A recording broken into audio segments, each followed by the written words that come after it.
Hi అండి, welcome to గోరుముద్దలు.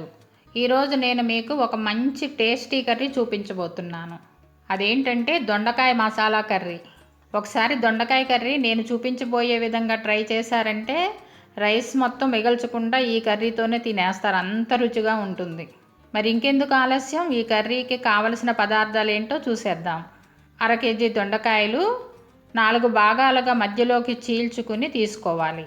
చిన్నగా cut చేసుకున్న ఒక పెద్ద ఉల్లిపాయ, 3 పచ్చిమిర్చి చిలుకలు, కొంచెం కొత్తిమీర, కొంచెం కరివేపాకు, మసాలా కోసం 2 టేబుల్ స్పూన్ల కొబ్బరి పొడి, 1 టేబుల్ స్పూన్ ధనియాలు, 4 వెల్లుల్లి రెబ్బలు, 2 ఇంచుల అల్లం, 4 జీడిపప్పులు, 1 టేబుల్ స్పూన్ గసగసాలు, 1 ఇంచు దాల్చిన చెక్క, 2 యాలుకలు, 2 లవంగాలు.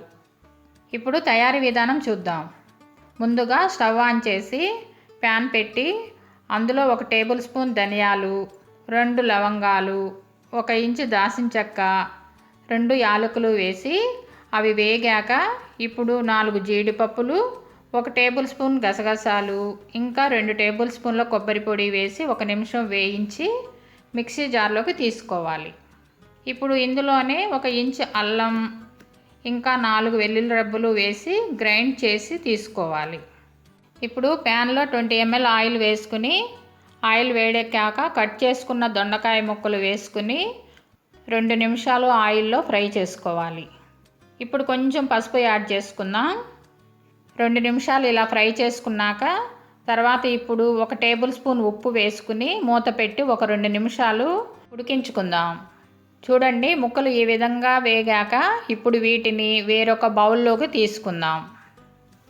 ఇప్పుడు అదే ప్యాన్లో 10 ml ఆయిల్ వేసుకుని ఆయిల్ వేడెక్కాక 2 ఎండుమిరపకాయలు, కొంచెం కరివేపాకు, 3 పచ్చిమిర్చి చీలికలు, కట్ చేసుకున్న 1 ఉల్లిపాయ వేసుకుని ఉల్లిపాయ వేగాక ఇప్పుడు ముందుగా మనం పేస్ట్ చేసి పెట్టుకున్న మసాలాని ఇందులో వేసుకుందాం. ఇప్పుడు 1/2 టేబుల్ స్పూన్ పసుపు, 1 టేబుల్ స్పూన్ కారం వేసుకుని కలుపుకుందాం. చూడండి, కూర ఈ విధంగా దగ్గర పడ్డాక ఇప్పుడు ఉడికించుకున్న దొండకాయ ముక్కలను ఇందులో వేసుకుందాం. ఇప్పుడు ఈ మసాలా అంతా ముక్కలకి పట్టేలా ఒకసారి కలుపుకుందాం. ఇప్పుడు గ్రేవీ కోసం కొంచెం వాటర్ని యాడ్ చేసుకుందాం.